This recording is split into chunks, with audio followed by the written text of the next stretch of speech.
Au nom du Père et du Fils et du Saint-Esprit. Amen.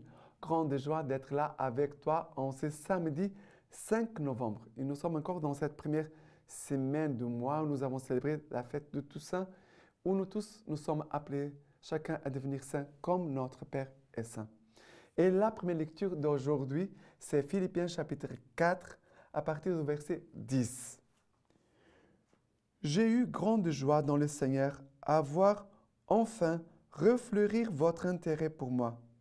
Il était bien toujours vivant, mais vous ne trouviez pas d'occasion. Ce n'est pas mon dénuement qui m'inspire ces paroles. J'ai appris en effet à me suffire en toute occasion. Je sais me priver comme je sais être à l'aise.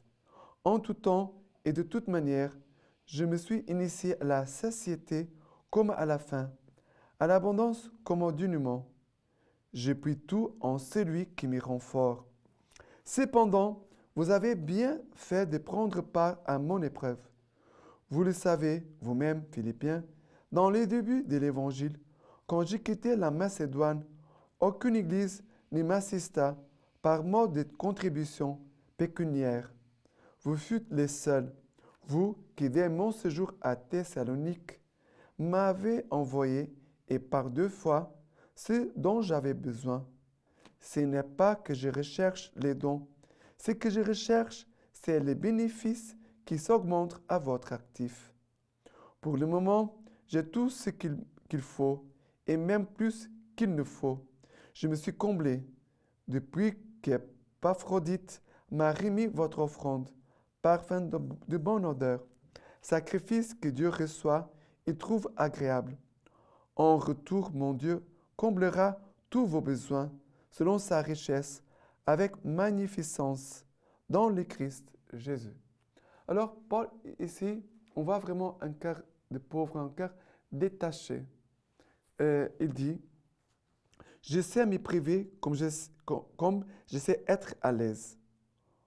En tout temps, de toute manière, je me suis initié à la satiété comme à la faim, à l'abondance comme au dénuement. Ça veut dire, si j'ai grâce à Dieu, si je n'ai pas grâce à Dieu. Paul, c'est un homme détaché, mais aussi qui vit d'un esprit d'action de grâce. Parce que si on a, on est content. Si on n'a pas, on commence à râler. On va commencer à avoir de mauvaises réactions.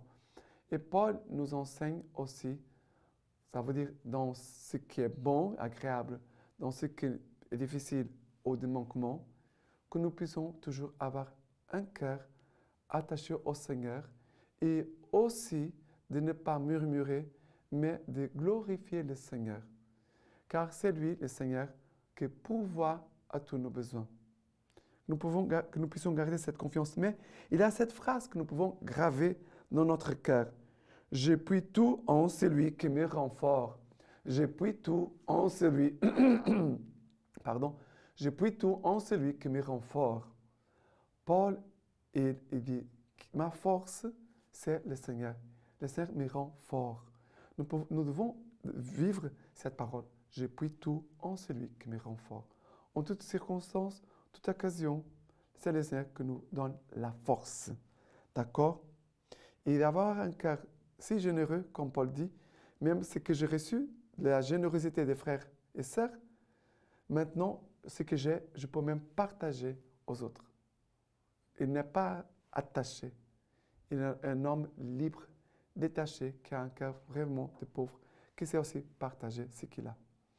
Maintenant, le psaume d'aujourd'hui, c'est le psaume 112. Le psaume 112, à partir du verset 1. Alléluia! Heureux l'homme qui craint le Seigneur et se plaît fort à ses préceptes. Sa lignée sera puissante sur la terre et bénit la race des hommes droits. Bienheureux l'homme qui prend pitié et prête, qui règle ses affaires avec droiture. Non, jamais il ne chancelle, en mémoire éternelle sera le juste. Son cœur est assuré, il ne craint pas. À la fin, il toisera ses oppresseurs. Il fait de largesse et donne aux pauvres. Sa justice demeure à jamais. Sa vigueur rehausse son prestige. Alors, ici, le Seigneur dit, bienheureux l'homme qui prend pitié et prête, qui a compassion et qui prête. Mais prêter, ce n'est pas encore donné, hein, parce qu'on donne, mais après, tu dois me rembourser. Et après, il dit, cet homme-là, il ne chancelle pas. Il règle ses affaires avec droiture, prend pitié, il prête, il règle ses affaires avec droiture. Le Seigneur dit, non, jamais il ne chancelle. Et après, il va dire, son cœur est assuré, il ne craint pas. À la fin, il toisera ses oppresseurs. Mais faites attention, parce que sinon on va dire, oh, je vais me venger des personnes. Non. Nos oppresseurs, ce ne sont pas des personnes. Ce sont des esprits malins, des esprits démoniaques. Ça, sont nos oppresseurs qui veulent vraiment nous écraser, nous détruire. Et bien sûr, parfois, ces esprits mauvais, ils profitent des faiblesses des uns et des autres pour aussi faire des bêtises, des dégâts dans la vie des personnes. Mais il ne faut pas se tromper.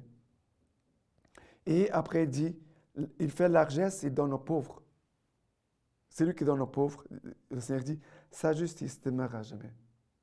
Que notre cœur soit généreux pour donner aux pauvres aussi. Donner, non pas seulement prêter, avoir pitié, mais plus encore, donner.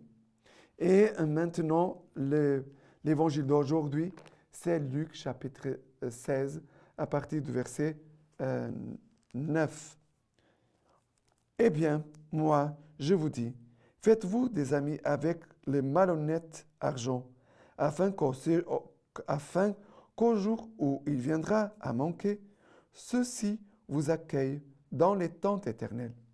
Qui est fidèle en très peu de choses est fidèle aussi en beaucoup, et qui est malhonnête en très peu est malhonnête aussi en beaucoup. Si donc vous ne vous êtes pas montré fidèle pour le malhonnête argent, qui vous confiera le vrai bien? Et si vous ne vous êtes pas montré fidèle pour les biens étrangers, qui vous donnera les vôtres?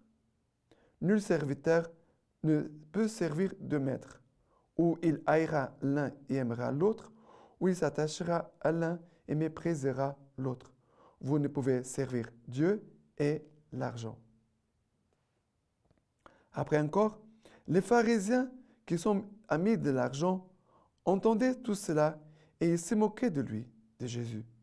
Il leur dit, vous êtes, vous, ceux qui se donnent pour justes devant les hommes, mais Dieu connaît vos cœurs, car ce qui est élevé pour les hommes est objet de dégoût devant Dieu. Alors, ici, nous parle de l'amour envers l'argent. Ça veut dire, on pourrait mettre à la place de l'argent d'autres choses. Ça veut dire qu'il y a d'autres choses, et ici, c'est la place de Dieu, d'accord? C'est la place de Dieu. Mais il y a d'autres choses qui veulent voler la place de Dieu. Dans ce cas, dans cet évangile, nous parle de l'argent. L'argent veut être là, en premier lieu. Ça veut dire que Dieu est en deuxième, troisième, quatrième, cinquième lieu. Et Dieu, il veut dire, mais qui est le premier servi, le premier aimé dans ta vie, dans ton cœur? Qui est le premier? Parce que nous avons besoin de l'argent, bien sûr. Mais c'est Dieu qui donne sens à tout ce que je suis et aussi qui donne sens à tout ce que j'ai. Même l'argent, j'ai l'argent en fonction de Dieu. Ça veut dire que je ne peux pas me servir de l'argent comme si Dieu n'existait pas. Je peux me servir de l'argent, mais toujours selon les critères de Dieu. Ça veut dire que si j'ai beaucoup d'argent, je ne peux pas le garder pour moi seulement. Dieu va me demander, mais non, ce n'est pas possible. Tu dois le partager, tu dois donner quelque chose aux autres. Regarde, c'est que les autres sont plus malheureux, qui ont besoin d'aide. Ça veut dire que Dieu, c'est Dieu qui va nous ajuster. Dieu va ajuster, non pas ce que nous sommes au-dedans de nous, mais Dieu va aussi ajuster la façon de nos rapports par rapport au bien. Dieu, il va régler notre vie. nos rapports les uns envers les autres, mais aussi nos rapports envers les biens, les choses matérielles. Et bien sûr, l'argent fait partie des choses matérielles. Que le Seigneur vraiment puisse nous ajuster et non pas avoir un cœur partagé, divisé entre deux amours. L'unique amour de notre vie, c'est Jésus-Christ et sa parole. La lecture patristique d'aujourd'hui de Sainte Catherine de Sienne. Le Père éternel qui parle à Sainte Catherine. Ma très chère fille, j'ai absolument décidé de faire miséricorde au monde et de secourir de toute manière l'humanité. Oh, pardon. Oui. Non, pardon. Je me suis trompé. Voilà. La lecture patristique de ce samedi. De Saint Ambroise. L'apôtre dit, le monde est crucifié pour moi et moi pour le monde. Que la mort agisse donc en nous pour que la vie aussi y agisse. Cette vie-là est bonne après la mort. Elle est bonne après la victoire. Elle est bonne quand le combat est terminé. Si bien que la loi de la chair ne pourra plus combattre la loi de l'esprit. Alors, il n'y aura plus en nous la contradiction apportée par ce corps de mort. Mais il y aura dans ce corps de mort la victoire. Voilà, la victoire du Seigneur. Et maintenant, je vous laisse la bénédiction par les mains toutes pures de la Vierge Marie. Dieu Tout-Puissant vous bénisse et vous garde, le Père, le Fils et le Saint-Esprit. Amen.